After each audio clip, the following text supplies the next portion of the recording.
A primeira parte trata da rebelião humana contra Deus e o seu ungido. Isto nós encontramos do versículo 1 ao 3. A segunda parte, a resposta do Senhor à rebelião dos ímpios e o estabelecimento do rei messiânico. Isto do versículo 4 ao 6. A terceira parte, o governo divino, do versículo 7 ao versículo 9. A quarta parte, a responsabilidade humana diante da soberania divina, do versículo 10 ao versículo 12.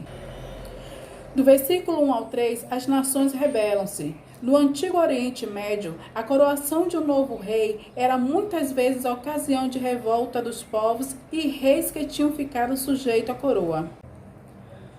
Como foi dito, este é um salmo real, que tradicionalmente tem sido interpretado de forma messiânica. No verso 2, o salmista diz que autoridades se levantam e conspiram contra o Senhor e seu ungido. A palavra traduzida como ungido é o hebraico Messiá. Embora naquele contexto o ungido do Senhor fosse uma referência imediata ao rei davídico, consagrado e comissionado por Deus em seu sentido final e absoluto, era uma referência direta a Jesus Cristo, o ungido de Deus, pronunciado pela casa de Davi. A igreja primitiva entendeu isso e aplicou o Salmo 2 em sua oração no tempo de perseguição. Esta referência nós encontramos em Atos capítulo 4, versículo 25 e 26. Do 4 ao 6, o Salmo registra a reação divina frente à rebelião humana. O salmista diz que Deus zomba dos homens iníquos, isto é, ele os despreza. Depois o Senhor derrama sobre eles sua ira. O Monte Sião citado referencia a colina ao norte de Jerusalém, que abrigou o templo.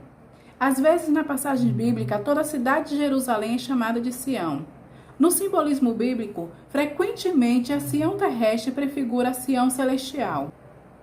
Versículos 7 ao 9.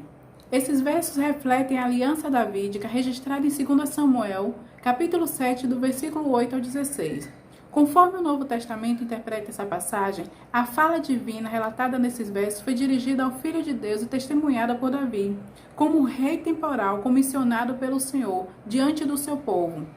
Portanto, em seu sentido pleno, essa passagem do Salmo 2 imprime o relacionamento das pessoas divinas na Trindade. Ainda do versículo 7 ao 9, o ungido do Senhor proclama o decreto divino da coroação. Quanto à aplicação no Novo Testamento, a ressurreição de Jesus, nós vemos a referência em Atos, capítulo 13, versículo 33.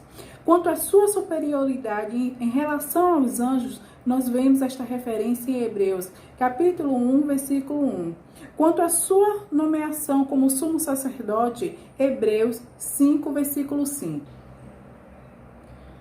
Do versículo 10 ao 12, o salmista pontua 5 recomendações que fazem daqueles que a obedecem bem-aventurados.